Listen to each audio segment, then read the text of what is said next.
My stepdad yelled, "You'll quit school and babysit your step-siblings. If you ever want us to accept you," so I changed my number and they never heard from me again. Before we move forward, please show some love by subscribing and share your location in the comments. I love seeing where our family is watching from. I was halfway through folding laundry in my bedroom when Silas's voice boomed up the stairs like thunder. "Julie, get down here. Now." My hands froze on the warm towel. That tone meant trouble. I'd heard it before, usually right before he demanded something unreasonable. I descended slowly, gripping the banister, my heart already racing. In the living room, Silas stood with his arms crossed. My mom Diane perched nervously on the couch's edge. His 3 kids, Jaden, Amara and little Trey, were scattered around playing oblivious. "Sit down," Silas ordered. I remained standing. "We need to talk about your priorities." "My priorities?" echoed confused. "This college nonsense has gone on long enough. You're 21, living under our roof rent-free, gallivanting to campus while your mother works herself to death." His jaw clenched. "Meanwhile, these kids need supervision. Daycare's bleeding us dry, $400 a week." My stomach dropped. "What are you saying?" "I'm saying you need to step up. Be part of this family for once." He leaned forward. "You'll withdraw from that university, stay home and watch Jaden, Amara and Trey. That's what family does." I looked at Mom, waiting for her to intervene. She studied her hands. "Silas has a point, baby. Money's tight and—" "Are you serious right now?" My voice cracked. "I'm 1 semester from graduating." 1 semester. "Then you should have thought about that before," Silas sneered. "If you ever want us to truly accept you as part of this family, you'll do what's right. Otherwise—" He shrugged. "Well, family loyalty goes both ways." The room spun. This couldn't be happening. I'd met Silas 3 years ago when Mom brought him to my college apartment, her face glowing with that new relationship shine I hadn't seen since Dad died 7 years prior. "Julie, this is Silas. He's special." Special turned out to mean demanding, controlling, but Mom was blind to it. Within 6 months, they'd married. Within 8, I'd moved back home to save money for my final year, a decision I regretted daily. Silas came with baggage, 3 kids from 2 previous relationships and an ego that filled every room. He'd made it clear from day one, I wasn't really his family. "You're Diane's daughter, not mine," he'd said during our first dinner together. "Don't expect me to play daddy." Fine by me. I had a father once. A real one. Silas was just the man sleeping in my mother's bed, occupying space where my dad's memory should have been sacred. But lately his attitude had shifted. He'd started assigning me chores, expecting me to help with his kids, commenting on my cushy student lifestyle while he worked construction. "Must be nice," he'd mutter whenever I left for campus. "Some of us got real responsibilities." I'd ignored him mostly, counting down to graduation. To freedom. To getting out of this house and never looking back. Now, standing in that living room, I realized he'd been building to this moment. Testing boundaries. Seeing how far he could push before I broke. The problem? He'd miscalculated. I wasn't his wife. I wasn't his child. And I damn sure wasn't his free child care. "Let me get this straight," I said slowly, my voice steadier than I felt. "You want me to throw away 4 years of work, thousands in student loans, and my entire future? To babysit?" Silas's face reddened. "To be part of this family. That's what you don't get, Julie. Everything's always about you. Your school, your dreams, your future." He gestured wildly. "What about these kids? What about your mother? She's exhausted. Then maybe you should watch your own children." The words exploded out before I could stop them. "They're your kids, Silas. Not mine. I didn't birth them. I didn't marry their mothers. You did. How dare you? He stepped forward, finger jabbing toward my face. Under my roof you show respect. Your roof. I laughed bitterly. Mom bought this house with Dad's life insurance money. The insurance from when he died saving someone from a burning building. This isn't your house. The silence that followed was deafening. Mom's face went pale. Silas's hand clenched into a fist, and for a terrifying second I thought he might actually swing. Instead he smiled, a cold, calculated expression that chilled my blood. Fine. You want to be technical? Since it's not my house, you can pay rent. $1,500 a month starting next week. Plus utilities. And if you're staying, you're helping with the kids regardless. That's insane. I don't have that kind of money. Then I guess you're choosing, Silas said softly. School or family. Can't have both. He walked toward the kitchen, then paused. And Julie? If you walk out that door without agreeing, don't bother coming back. I looked at my mother, really looked at her. When had she become so small? So quiet? The woman who'd raised me solo after Dad died, who'd worked double shifts to keep food on the table, who'd taught me strength and independence. Where had she gone? This hollow-eyed stranger staring at the carpet wasn't her. Silas had somehow extracted everything that made Diane Brown herself. Mom, I whispered. Say something. Please. She finally met my eyes, and what I saw there broke something inside me. Resignation. Fear maybe. But worst of all, agreement. Baby, Silas is right about one thing. Money is tight. If you could just take a semester off, help us get stable. A semester? I interrupted.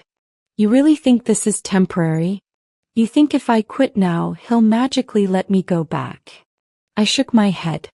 This is a trap, Mom. Can't you see that? It's not a trap. Silas called from the kitchen. It's reality. Welcome to the real world, little girl. Sometimes you gotta sacrifice. I've been sacrificing, I said quietly. My hands trembled. I sacrificed having a normal college experience to save money living here. I sacrificed peace to deal with your mood swings. I sacrificed my sanity watching you disrespect my mother daily. I grabbed my phone from the coffee table. But I won't sacrifice my future. Not for you. Not for anyone. Silas reappeared, holding a beer, his expression smug. So you're choosing school over family. That's what I thought. Selfish just like. I'm choosing me, I cut him off. Something you should try sometime instead of manipulating everyone around you. I headed toward the stairs. I'll be out by morning. Julie, wait. Mom stood reaching for me. But I was already moving, already planning, already gone. That night I packed like my life depended on it, because it did. Every photograph of Dad, every certificate, every piece of me that mattered got stuffed into trash bags and suitcases. My hands shook as I worked, adrenaline overriding exhaustion. Around midnight I heard Silas and Mom arguing downstairs. Just let her go, he said. She'll come crawling back when reality hits. Mom's reply was too soft to hear, but it didn't matter. I was done waiting for her to choose me. At 3 a.m. I texted my best friend Shanice. Emergency. Can I crash at your place? Her reply came instantly. Always. Doors unlocked. Love you. Thank God for real family, the kind you choose. I loaded my beat-up Honda quietly, making 3 trips while the house slept. The last thing I grabbed was the framed photo of Dad in his firefighter uniform. He taught me never to let anyone dim my light. Tonight I was finally listening. I left a note on the kitchen counter. I'm choosing myself. Don't contact me unless you're ready to apologize and mean it. Then I drove through the dark streets toward Shanice's apartment, tears streaming, hands gripping the wheel like a lifeline. My phone buzzed constantly. Mom calling, texting, begging me to come back to talk, to reconsider. I silenced it. The old Julie would have answered. Would have felt guilty. Would have maybe even turned around. But something had shifted in that living room.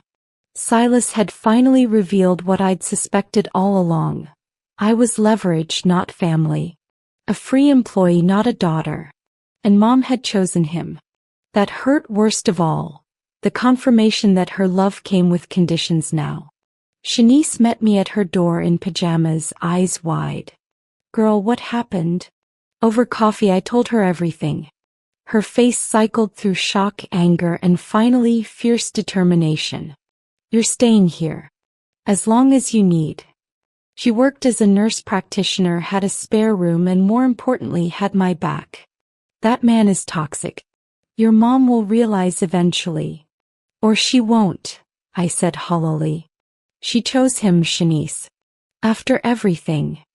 She's trauma bonded. Classic abuse victim. Shanice squeezed my hand. But you got out. That's brave as hell. The next morning I went to campus and met with my advisor, Professor Williams. A black woman in her 50s who'd mentored me since freshman year. She listened intently to my situation. First, you're not dropping out. We'll figure this out. He pulled up my financial aid. You qualify for emergency housing assistance and increased loans. It'll be tight but doable. Then she looked me dead in the eye. Julie, I've seen countless bright students sacrifice their futures for family guilt. Don't be one of them. Your father would want you to finish.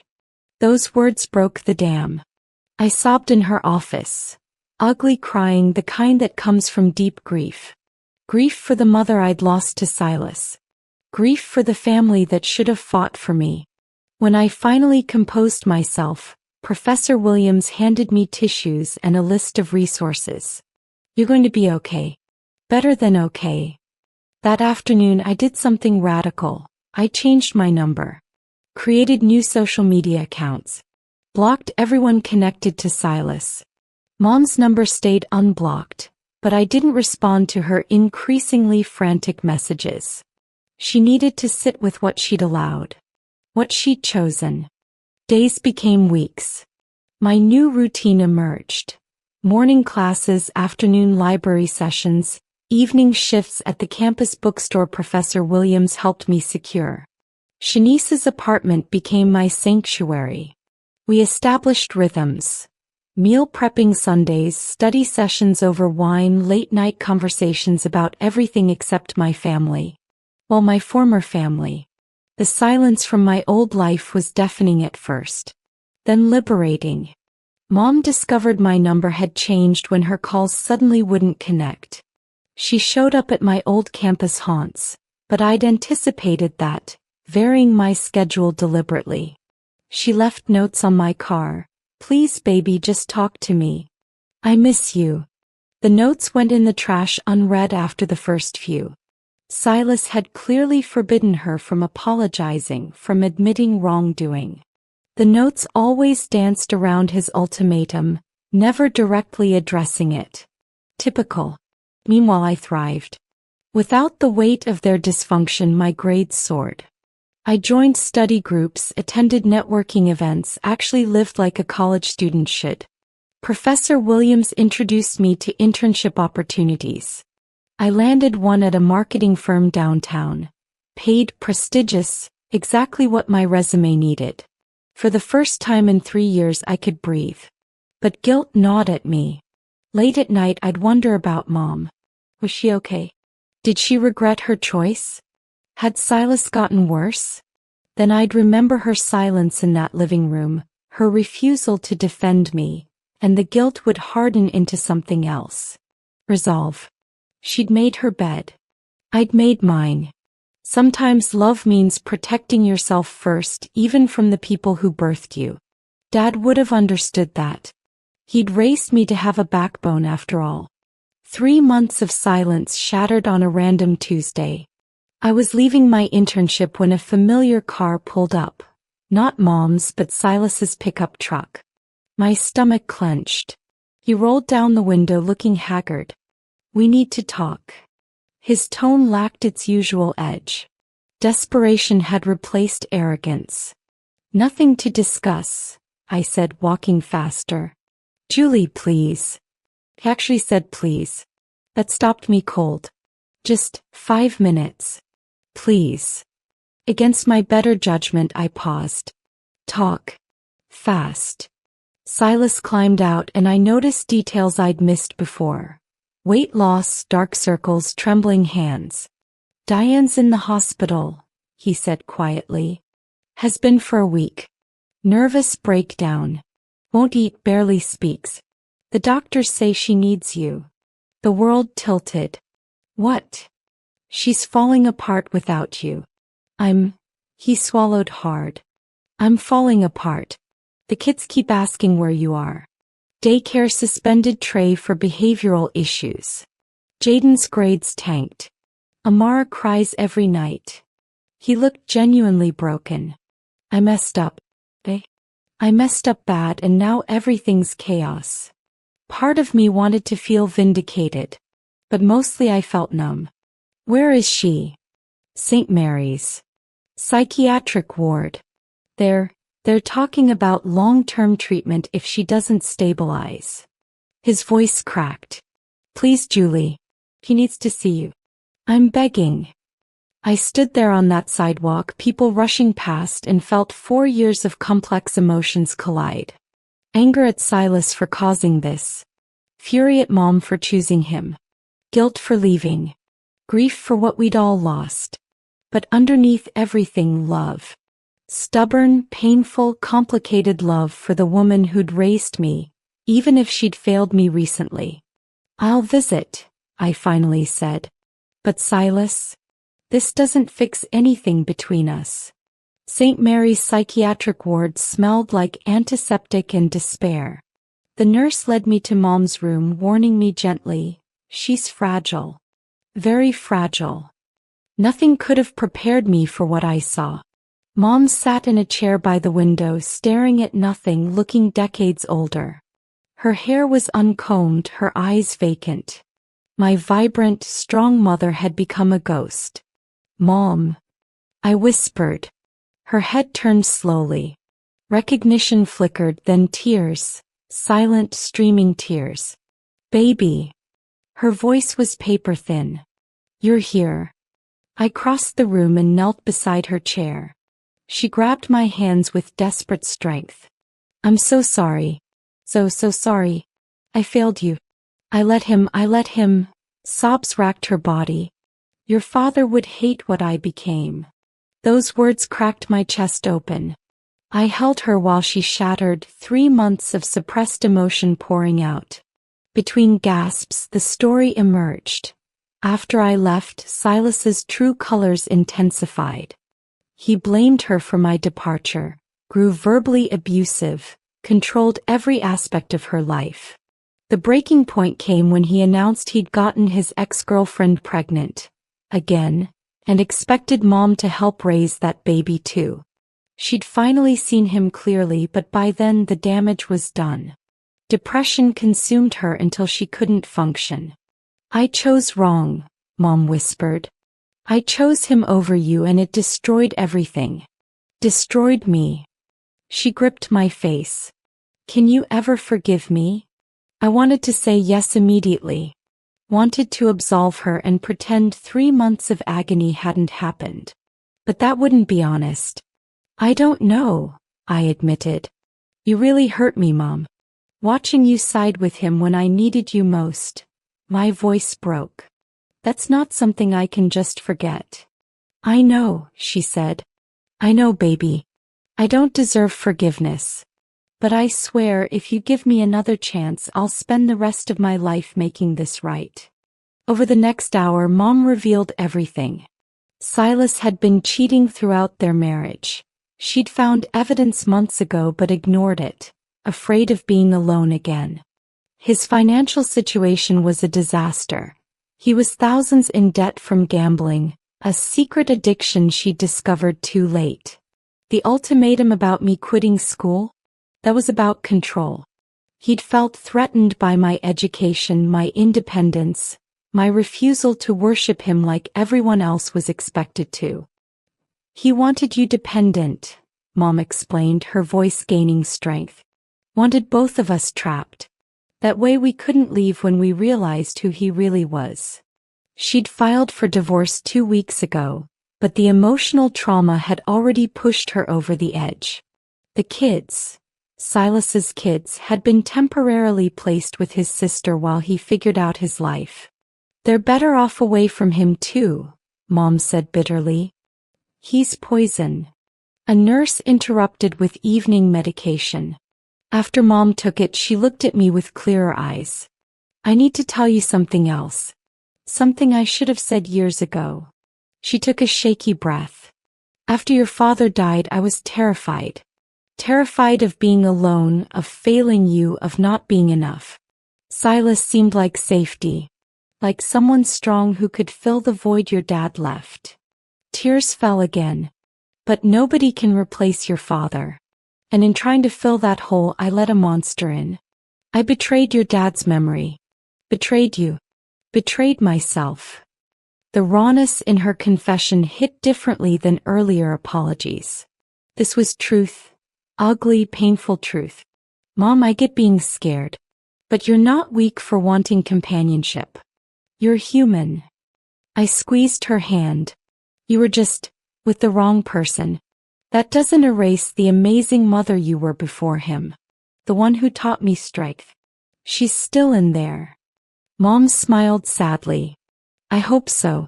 I want to find her again. With your help, if you're willing. I didn't answer immediately. Forgiveness is complicated. But sitting there, seeing her genuinely broken and accountable, that was a start. After leaving the hospital, I met Shanice at our favorite diner. She listened to everything, then said what I needed to hear. Your mom's trauma doesn't erase your trauma. Just help her. But protect yourself first. Wise words. That night, I drafted a letter outlining my conditions for rebuilding our relationship. No manipulation. No guilt trips about abandoning her. No contact with Silas ever again. Therapy, for both of us, together and separately. And most importantly, she had to prove through actions, not words, that I was her priority. I delivered the letter the next day. Mom read it slowly, tears dripping onto the pages. I agree to everything, she said. Whatever it takes. Her psychiatrist, Dr. Phillips, supported my boundaries. This is healthy, she told me privately. Diane needs structure and accountability. You're giving her both. We scheduled our first joint session for the following week. Meanwhile, Silas started calling my old friends, trying to find my new number.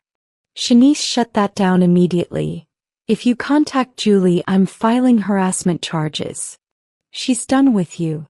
He showed up at the hospital once, demanding to see Mom. Security escorted him out. His desperation was almost satisfying. Almost. Mostly it was just sad. A grown man who'd destroyed his family through selfishness, now facing consequences he couldn't manipulate his way out of. Mom's discharge came 2 weeks later with conditions. Medication compliance, weekly therapy, and a safety plan. She moved into a small apartment near campus. Dad's life insurance money she'd finally wrestled from their joint account. No more house haunted by Silas's presence. A fresh start for both of us, though we maintained separate residences. I wasn't ready to live together again. Maybe never would be. Trust once shattered, rebuild slowly if at all. Our first joint therapy session was brutal. Dr. Phillips pushed us both. Mom cried admitting how she'd failed. I cried admitting how abandoned I'd felt. But we also laughed, remembering who we'd been before Silas, the inside jokes and traditions he'd slowly eroded. 2 months into Mom's recovery, Silas ambushed me outside campus. "This is your fault," he screamed, grabbing my arm. Students scattered. "Diane was fine until you poisoned her against me." His breath reeked of alcohol. Before I could respond, campus security tackled him. Turns out he'd been banned from campus property after harassing Professor Williams, trying to get information about me.